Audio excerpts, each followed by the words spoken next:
Bonjour à toutes et tous, j'espère que vous allez bien et que vous avez de la joie pour préparer ce week-end qui arrive, qui commence.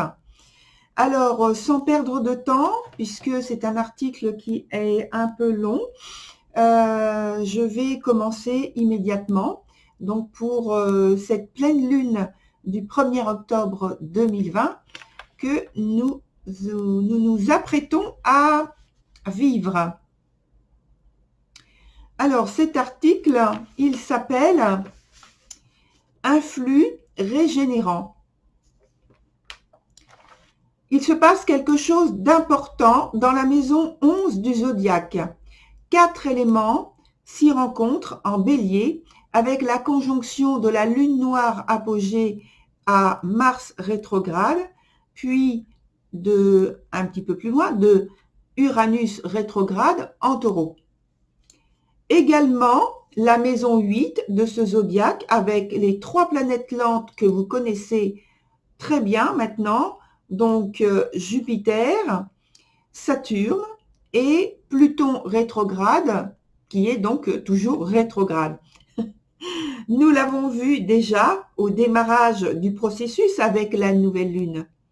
Nous nous ouvrons à un spectre plus large de réceptivité d'énergie spirituelle, avec spirituel donc d'ordre karmique, avec la conjonction dont je viens de parler, la lune noire apogée et Mars rétrograde. Nous poursuivons avec force et dynamisme ce qui fait sens pour nous. Il s'agit cependant d'arriver, alors entre parenthèses, pour mieux comprendre ce que nous sommes en train de poursuivre, donc voilà, je referme cette petite parenthèse, à retrouver le fil des événements anciens dont nous n'avons plus la mémoire vive. Souvenez-vous de ce que vous étiez en train de structurer, de remodeler, de déconstruire. Qu'étiez-vous en train de défendre? Quel était votre focus, votre obsession, votre grand espoir de réussite juste avant la rétrogradation de Mars? Quelque chose de très personnel dans votre vie, quelque chose qui conditionne votre vie dans une direction, un sens que vous aimeriez profondément et de tout votre être changer. Quelque chose qui vous manque ou vous encombre. Eh bien, c'est cela qui vous apporterait la plénitude du cœur et de l'esprit que vous êtes en train de travailler durant la rétrogradation de Mars. C'est ce quelque chose dont vous tentez d'obtenir réparation et est très cher à vos yeux. Mars rétrograde jusqu'au 14 novembre. Donc, c'est notre délai, notre fenêtre pour remédier au changement que l'on souhaite. Cela signifie que des mémoires endormies s'éveillent. Il peut s'agir de capacités laissées en suspens, de liens relationnels qui ont besoin d'être prolongés, réparés, stoppés, renoués, de liens avec un lieu géographique que l'on retrouve pour reprendre contact avec une terre d'origine ancienne, une terre qui porte une mémoire pour nous et qui se révèle, qui se rappelle à nous. Il peut s'agir d'une situation socio-professionnelle avec laquelle on renoue durant quelques semaines.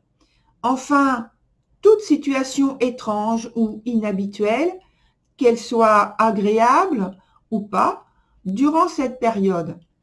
L'essentiel est de traverser ce cycle de Mars rétrograde avec une bonne attitude, la meilleure que nous parvenons à maintenir pour faire évoluer positivement notre parcours terrestre et y inscrire en nous des choses positives.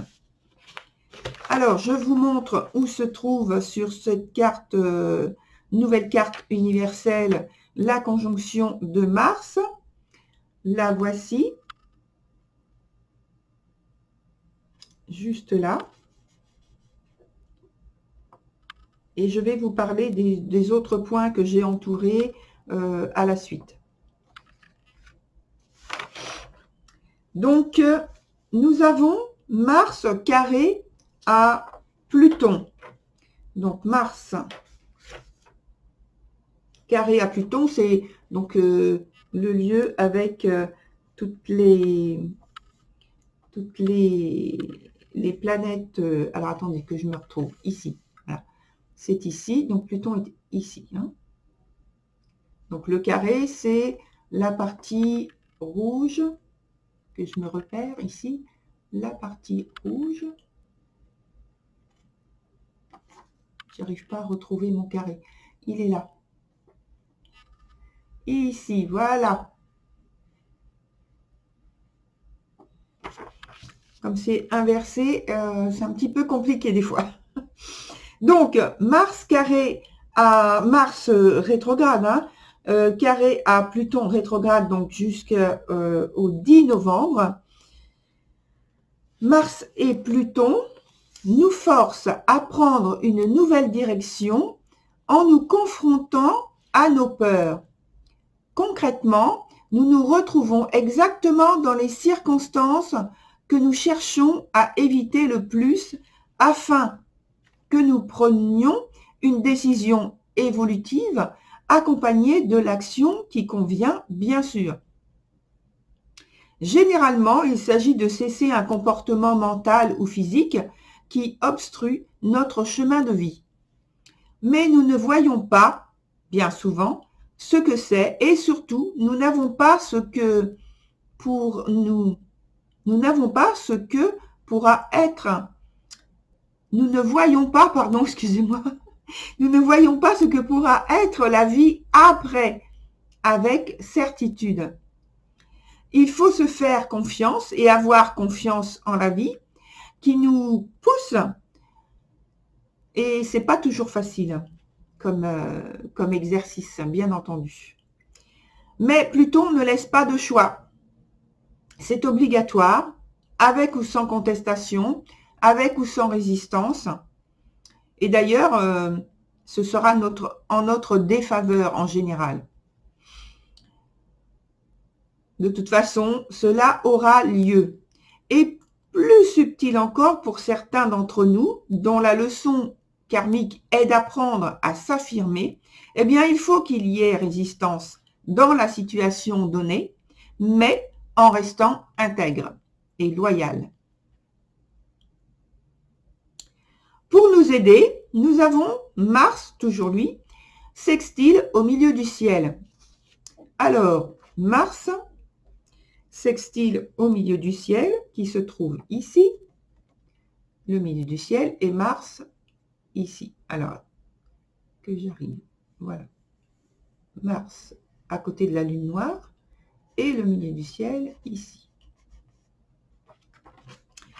Milieu du ciel, dont le symbole sabian est, je cite, une poterie ancienne remplie de violettes fraîchement cueillies. Adapté à la situation actuelle, je crois qu'on pourrait l'interpréter ainsi. Les solutions, attitudes et comportements de nos vies antérieures mis à jour petit à petit nous donnent l'occasion de recréer un scénario plus favorable, s'il ne l'était pas, ou bien de continuer à profiter de notre séjour terrestre plus ou moins tranquillement, sans créer d'actions négatives. Mars ordonne notre niveau d'implication. Ensuite, il y a Mars qui est sextile à l'ascendant cette fois-ci.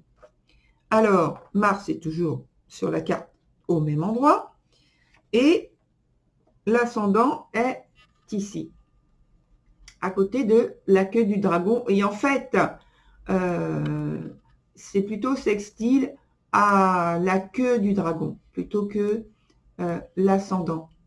Mais Astromel ne met pas dans la liste les aspects de la tête du dragon et de la lune noire. Il en tient compte sur la carte, mais n'en tient pas compte dans la liste des aspects. Donc, il faut les rajouter tout simplement. Ce que j'ai fait. Donc, en fait, c'est Mars sextile à la tête du dragon, qui est donc en maison 12, en Gémeaux, qui concerne la pensée et la communication. Quand on parle de l'axe du dragon, la tête nous indique la direction de l'engagement que nous avons à prendre, à investir pour progresser dans notre parcours terrestre. On parle donc ici, avec cette pleine lune du 1er octobre, d'adopter une attitude d'ouverture aux nouveaux apprentissages. Eh bien, pour nous libérer de nos prisons intérieures, parce que la maison 12 représente notamment, on dit une prison, un endroit où on est enfermé, les ennemis, etc., etc. En fait, c'est plus donc nos fantômes, nos propres peurs, tout est accumulé un peu donc à cet endroit-là. Donc nos fantômes, nos peurs en maison 12, dont le maître est Neptune, le grand illusionniste. Alors, Neptune, j'en parle souvent comme une planète dont il faut se méfier de ses subtilités, surtout en aspect défavorable. En réalité, alors j'ai pas de préférence pour une planète particulière et j'ai pas de détestation non plus. Ce sont des planètes, voilà, c'est tout. En réalité, c'est tout de même une planète qui fait prendre conscience de la souffrance humaine, des injustices faites aux humains par d'autres humains. C'est la compassion, voire le sacrifice pour une cause estimée juste, pour une vérité qui nous dépasse. C'est les grands voyages qui réveillent notre spiritualité, notre foi à une religion pour certains, enfin toute la beauté de la vie avec un grand V, qui nous est révélée par son intermédiaire à son contact. Donc, c'est une très belle planète en fait. Mais il faut savoir lire ces messages pour ne pas rentrer dans ces mirages. Ensuite, on a toujours la même conjonction, lune noire, apogée, Mars, trigone à Vénus et au fond du ciel. Alors, lune noire, Vénus, lune noire, Mars, et donc on a dit trigone au fond du ciel. Le fond du ciel est ici. Voilà. Alors, que je vous montre. Très bien, voilà. Alors, il y a marqué... Alors, attendez. Voilà, c'est ici Vénus et en haut Mars. Donc, le trigone qui est là. Hop, voilà. Notre désir d'individuation s'harmonise, répondant à l'aspect, donc le trigone, et à Vénus, planète de l'harmonie. Et ouvre la porte de la maison 4, qui est en énergie Lion et Vierge, qui nous pousse à la générosité et à l'esthétisme, à scénariser notre intérieur, nos projections, notre mode d'affirmation. Ce contact nous permet d'entrer justement en contact avec notre point de confiance, notre espace de confiance. Nous devenons capables de séduire par notre grande assurance soudaine. Ce qui émane de nous rassure. Nous sommes capables de nous valoriser avec plus de facilité. Ensuite, on en vient à Mercure qui est opposé à la conjonction, toujours la même, lune noire apogée, Mars. Mercure qui est opposé, ici, Mercure qui est à côté de la lune noire Périgée. Alors, Mercure qui est ici. Alors, attendez, il faut que je recule un peu.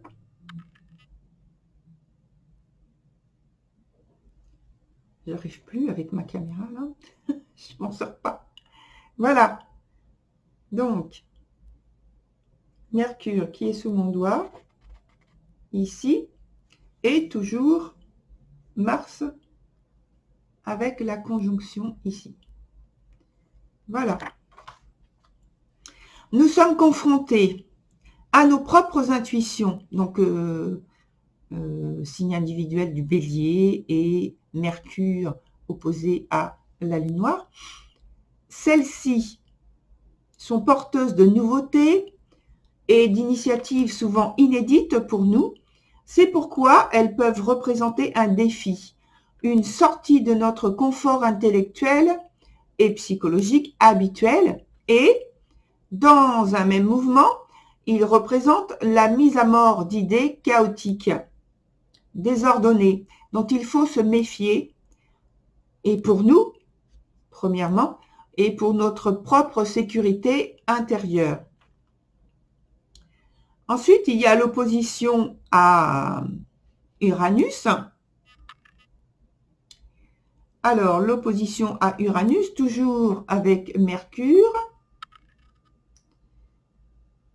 et l'opposition à Uranus qui se trouve ici. Attention de ne pas rationaliser à outrance. Intellect et intellect sur deux niveaux s'affrontent, donc Mercure et Uranus. La mise en forme, la recherche de concrétisation passe aussi par Mercure, intuitif et inspiré. Mercure est encore en aspect à deux autres points, donc l'ascendant par Trigone et Jupiter par Quintile. Alors, Mercure par Quintile, ici, avec les planètes lentes, là. Et puis, j'ai dit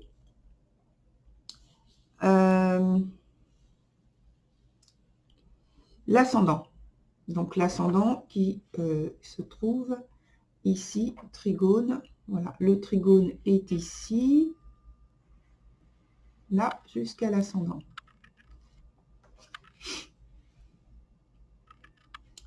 Alors, nous avons... Alors, attendez, je reprends le fil du texte. Voilà. Ascendant, donc, qui est en Gémeaux, dont Mercure est le maître. Et donc, Mercure représente vraiment notre point d'appui durant l'influence de la pleine lune. Nous avons à garder l'esprit ouvert, attentif à nos perceptions sensibles et aux idées qui effleurent notre esprit. En quintile à Jupiter, nous avons à notre portée la possibilité de matérialiser, puisque c'est un quintile en fait spirituel, de matérialiser nos créations qui sont les fruits de, entre parenthèses, des perceptions sensibles, hein, les fruits, directs, mais encore instables et invisibles, et donc incertains. Maintenant, je passe à la Lune qui est en Bélier, donc pas très loin de la conjonction Lune noire Mars. La Lune qui est en Bélier, ici, vient nous parler de l'influence que nous pouvons avoir dans un groupe, une influence inspirante, forcément, avec la Lune, pleine d'initiative, de dynamisme, notre spontanéité, rapidité, vivacité grâce à l'énergie du signe du Bélier au sein du groupe et pour certains, le leader que nous sommes pour eux. Alors, elle s'est opposée, bien sûr, c'est une pleine lune, donc c'est opposée au soleil qui se trouve en balance, qui est en maison 5. Et cette même place de leadership dont je viens de parler, qui est questionnée sur la façon de tenir ce rôle. Voilà pour cette pleine lune. Alors, je vais maintenant aller un petit peu plus loin avec le dernier quartier du 10 octobre prochain. Alors, dans le dernier quartier du 10 octobre, qui va suivre, le processus enclenché additionne de nombreux aspects supplémentaires avec une dominante des aspects rouges, donc des aspects plus difficiles à intégrer, plus difficiles à vivre. Et là, la lune est en Cancer. Alors, voici la carte. J'essaie de vous la montrer. Voilà. Voilà, en entier. Alors, la lune est en Cancer, ici. Elle s'oppose donc aux 3 planètes lentes qui se trouvent là. Donc, Saturne, Pluton et Jupiter.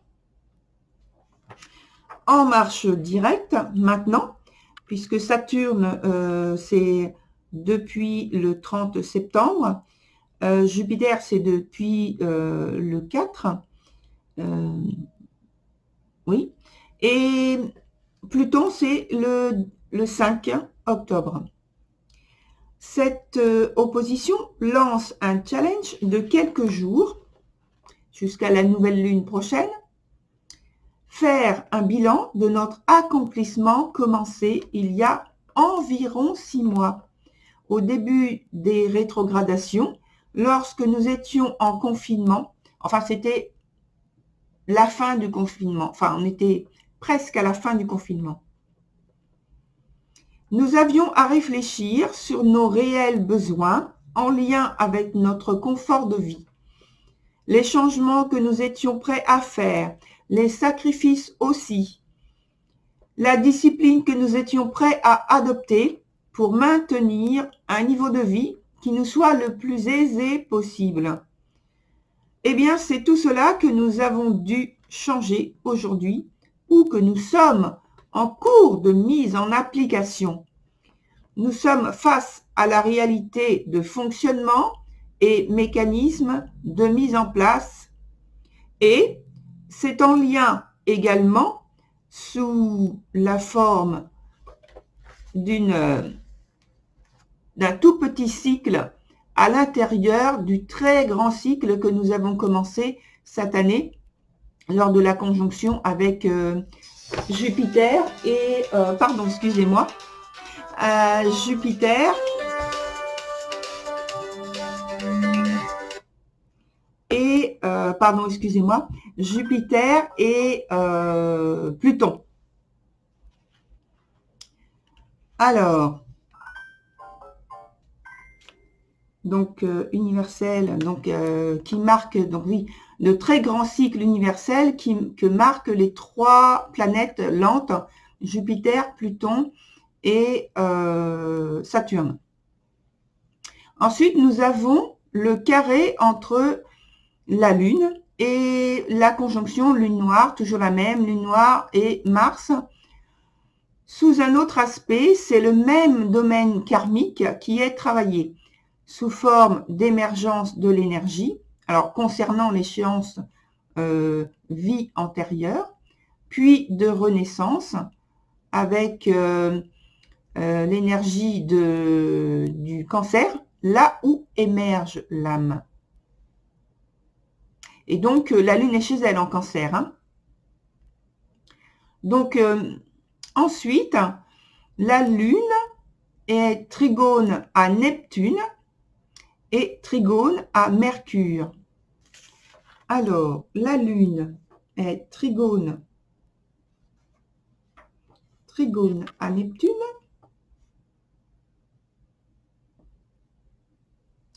Voilà, la Lune ici et Neptune ici, avec donc le trait vert qui est là, en trigone.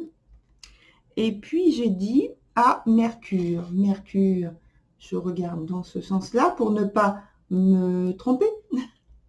Voilà, Mercure qui est ici et le trigone qui commence ici et qui va jusque là. Voilà, Mercure qui est sous mon doigt ici. Alors, et puis, le trigone Mercure, Neptune rétrograde avec la différence à peu près de 8 degrés. C'est donc un grand trigone que j'ai représenté, un grand trigone d'eau. Alors, avec lui, ça présente, oui, c'est pour moi la régénération du corps émotionnel. Je pense, maintenant je pense en fait, je ne sais pas, peut-être certains en parlent beaucoup plus régulièrement que moi, mais moi je pense maintenant que on peut en parler comme si on parlait du corps physique que l'on voit pour chacun. Et étant donné l'ouverture des esprits maintenant qui est beaucoup plus ouvert à ce genre de choses, donc nous pouvons en tenir compte du corps émotionnel comme si on parlait du corps physique, avec donc ses maladies, ses dysfonctionnements, ses mémoires, ses créations, etc. Alors qu'avant, c'était, on ne pouvait pas en parler, c'était inimaginable. Hein. L'heure est à l'ouverture des esprits et non à rester dans l'ignorance ou dans le déni par peur du jugement de quiconque. Il nous faut avancer sincèrement sur notre chemin spirituel respectif et collectif. Nous sommes encore au début de ce mouvement ascensionnel et c'est parce que nous accomplissons chaque jour que nous avançons. La Lune est carrée au Soleil, donc c'est un dernier quartier, c'est normal, opposé à toujours la même conjonction, Mars et la Lune noire apogée. Nous devons porter attention à l'éveil intérieur qui se produit en nous. Notre vie privée, nos projets, notre vie communautaire, amicale, nous invitent à modifier, à rediriger nos intentions, à clarifier notre rôle, à nos interventions, à verbaliser notre créativité de manière plus concrète, plus affirmative. Nous sommes invités à équilibrer notre jugement, à avoir plus de discernement dans nos choix, nos investissements. Il nous invite, ces aspects, à avoir plus de loyauté, de vérité, d'objectivité équilibrée, donc avec l'intuition par la Lune, envers nous-mêmes, dans la situation dans laquelle nous travaillons, donc par rapport aux vies antérieures, les circonstances donc, qui se représentent actuellement. La focale est vraiment mise sur le nœud karmique à démêler et la trajectoire, qu'elle soit individuelle ou collective, c'est-à-dire la cellule familiale, le groupe social d'un pays.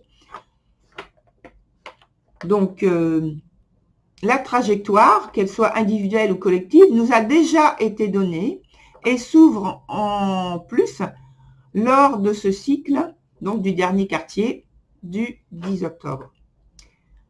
D'une certaine façon, comme c'est un dernier quartier, ça signifie une fin. Mais dans cette fin s'annonce le prochain cycle déjà. Pour notre bien-être, nous devons parvenir à améliorer la situation et à produire ou développer de nouvelles choses, de nouveaux talents ou capacités spirituelles émergents durant les semaines prochaines, avant les éclipses qui arrivent cette année au mois de novembre, ou dès le mois de novembre, je devrais dire. Alors maintenant, Vénus est trigone à Uranus. Alors, Vénus, trigone à Uranus. Alors, en haut, nous avons Uranus, qui est près du milieu du ciel. Et Vénus en bas, ici. Et le trigone qui descend là. Voilà. Nous abordons ce qui est nouveau avec facilité. Nous tissons des liens de proximité, de plaisir, d'originalité. Nous inventons ou bien nous nous réinventons physiquement ou intérieurement avec, je ne sais pas, l'alimentation, les soins du corps, etc. Donc voilà pour la petite parenthèse.